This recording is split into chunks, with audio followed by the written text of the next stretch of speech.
Hi friends, welcome to my channel. दोस्तों, आज बात करेंगे ऑस्टियो अर्थराइटिस के बारे में। अगर मान लीजिए आपके घुटने में दर्द है, आपको चलने में दिक्कत हो रही है, उठने बैठने में दिक्कत हो रही है, उठते बैठते आवाज आ रही है घुटने से, जोड़ों से, तो हो सकता है कि आपको ऑस्टियो अर्थराइटिस वाली प्रॉब्लम हो। ये बहुत ही कॉमन है और 40 साल के बाद ये प्रॉब्लम बहुत आती है।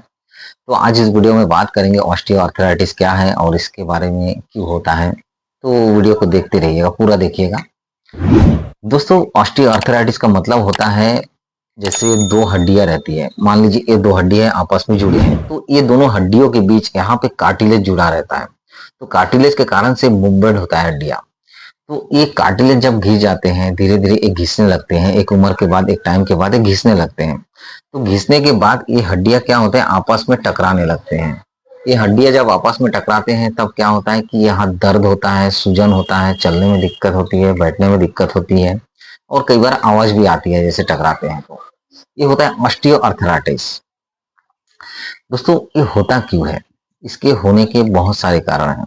जैसे मान लीजिए कोई हेवी काम करता है, बहुत ज्यादा वजन उठाने वाला काम करता है, या तो सबसे मेन कारण क्या है कि उम्र का बढ़ना। उम्र जैसे ही बढ़ जाते हैं, जैसे मान लीजिए 40 साल पार हो गया, उम्र बहुत हो गया, तो उम्र बढ़ने के साथ साथ क्या होता है, ये कार्टिलेज धीरे धीरे घिस जाते हैं।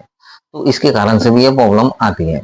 इसके अलावा एक जगह बैठ के काम करना, बहुत ज्यादा मेहनत वाला काम करना, या तो हो सकता है कि बहुत पुरानी चोट हो, चोट लगा है, चोट लगी है, जिसके कारण से भी बाद में ये प्रॉब्लम आती है। इसके अलावा फैमिली हिस्ट्री भी हो सकते हैं कि फैमिली में पहले से किसी को है, माता पिता को है, तो उनकी वजह से भी ये प्रॉब्लम आ सकती है। दोस्तों, ये हो गया कारण। अब इसमें लक्षण में देखा जाए तो इसमें क्या क्या लक्षण दिखाई देते हैं। जैसे बहुत ज्यादा दर्द होना, सुबह उठते ही अकड़ना, सुबह उठने से ही बहुत ज्यादा दर्द होना, जोड़ों में अकड़न, या तो बैठने में दिक्कत हो रही है, चलने में दिक्कत हो रही है, या तो आवाज आ रही है, हड्डी से आवाज आती है, या तो सूजन, स्टिफनेस, ये सारी प्रॉब्लम आती है। ये सारे लक्षण जो है दिखाई देते हैं ऑस्टियोआर्थराइटिस वाली प्रॉब्लम में। दोस्तों, किन किन जगह पे होता है ये बात है। तो बहुत लोग ऐसे सोचते होंगे कि ये प्रॉब्लम सिर्फ घुटने में ही होता है, क्या? नहीं, ये प्रॉब्लम और भी जगह पे हो सकते हैं। जैसे हो सकता है ये घुटने में, सबसे मेन है घुटने में, घुटने में बहुत ज्यादा ये प्रॉब्लम होती है। इसके अलावा हो सकता है कि आपके कंधे, गर्दन वाले जोड़ों में भी हो, कमर वाले जोड़ों में भी होता है। इसके अलावा जो उंगलियां हैं, उंगलियों के बीच में से जोड़े हैं, तो यहाँ पे भी ऐसी प्रॉब्लम आती है, ऑस्टियोआर्थराइटिस वाली प्रॉब्लम। या तो हिप वाली जो जॉइंट है, तो वहां पे भी होता है प्रॉब्लम। अब अगर इसके ट्रीटमेंट की बात करेंगे, दोस्तों, ट्रीटमेंट में देखा जाए तो इसका कोई परमानेंट इलाज नहीं है, इसका ट्रीटमेंट नहीं होता है। लेकिन कभी कभी क्या होता है कि जॉइंट रिप्लेसमेंट भी होता है। ये सारे ट्रीटमेंट बड़े बड़े जगह पे किया जाता है, जॉइंट रिप्लेसमेंट का काम किया जाता है। इसके अलावा अगर दर्द बहुत जाता है तो दर्द के लिए आप पेन किलर की गोली ले सकते हैं। जैसे पेन किलर में एसिक्लोफेनाक पैरासीटामोल आता है, डाइक्लोफेनाक पैरासीटामोल आता है, ये सारी गोलियां आप ले सकते हैं। इसके अलावा मान लीजिए अगर साथ में सूजन भी हो गया, तो सूजन के लिए एसपी वाला टैबलेट क्या आता है, जैसे जीरोडॉल एसपी का टैबलेट हो गया, एसिक्लोसेरा का टैबलेट हो गया। इसमें एसिक्लोफेनाक पैरासीटामोल और सिरासोपेप्टाइड्स पाया जाता है। तो इस टैबलेट को आप ले सकते हैं दर्द कंट्रोल के लिए।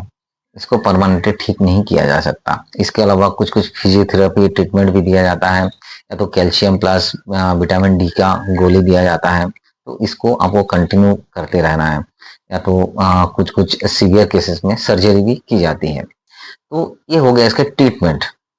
दोस्तों, आपको क्या है, थोड़ा थोड़ा एक्सरसाइज जरूर करते रहना है। एक्सरसाइज बिल्कुल नहीं छोड़ना है, एक्सरसाइज कंटिन्यू करते रहना है। दोस्तों, कुछ कुछ सावधानियां हैं जो आपको रखनी है इसके लिए। जैसे आपको डेली सुबह थोड़ा थोड़ा एक्सरसाइज करना है, बहुत हैवी भी नहीं करना है, थोड़ा सा एक्सरसाइज आपको करते रहना है। खाने में विटामिन डी लेना है, कैल्शियम लेना है, ये चीजों को आपको रेगुलर लेते रहना है। एक जगह जैसे बैठे हैं तो एक जगह बैठ के आपको काम नहीं करना है, और साथ में आपको हेवी वाला काम नहीं करना है। जैसे बहुत लोग होते हैं कि बहुत मेहनत वाला काम करते हैं, वजन उठाने का काम करता है, तो इससे क्या होता है कि घुटने में प्रेशर आता है, बहुत ज्यादा प्रेशर आता है, जिसकी वजह से होता क्या है कि प्रॉब्लम और बढ़ जाती है। तो ये सारी चीजों को आपको कंट्रोल करना है, ध्यान में रखना है। इसके साथ साथ आपको वजन कंट्रोल करना है। वजन में कंट्रोल कीजिएगा। मोटापा होना भी इसका एक कारण है। मोटापा बहुत ज़्यादा बढ़ जाने से भी ये प्रॉब्लम आती है। शरीर का वजन बढ़ जाता है जिससे ये प्रॉब्लम होती है। तो ये सारी चीज़ों को आपको ध्यान पे रखना है और सावधानी बरतनी है। तो ये ज़्यादातर प्रॉब्लम देखा जाता है कि महिलाओं में होती है। महिलाओं में एक उम्र के बाद ये प्रॉब्लम बहुत देखी जाती है। इसके अलावा इसका भी ग्रेड के हिसाब से भी डिवाइड किया जाता है, जैसे ग्रेड 1, ग्रेड 2, ग्रेड 3, ग्रेड 4। मान लीजिए ग्रेड 1 में क्या होता है कि प्रॉब्लम बहुत कम होती है, तो लोगों को पता नहीं चलता कि इसमें प्रॉब्लम है करके। जब ग्रेड 2 में आता है, तो ग्रेड 2 में देखा जाता है कि प्रॉब्लम हो रही है, मतलब दर्द हल्का है, मतलब चलने उठने बैठने में उतनी प्रॉब्लम नहीं होती है। अब अगर ग्रेड 3 में देखा जाए, तो उनको प्रॉब्लम चालू हो जाता है, जैसे सीढ़ी चढ़ने में दिक्कत आती है, बैठने में दिक्कत आती है।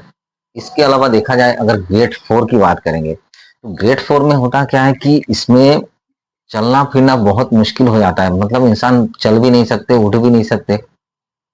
तो ये ग्रेड 4 में होता है। दोस्तों, ये हो गया ऑस्टियोआर्थराइटिस के बारे में। इसमें आपको ध्यान रखना है कि बिना डॉक्टर की सलाह से आपको कोई भी दवा नहीं लेनी है। कोई भी दवा लेने से पहले एक बार डॉक्टर की सलाह बिल्कुल ले लेनी है। तो दोस्तों, आशा करता हूँ वीडियो आपके लिए हेल्पफुल है। वीडियो अच्छी लगी होगी। वीडियो अच्छी लगे तो वीडियो को लाइक कीजिएगा, शेयर कीजिएगा और चैनल पे नए हैं तो सब्सक्राइब जरूर कीजिएगा।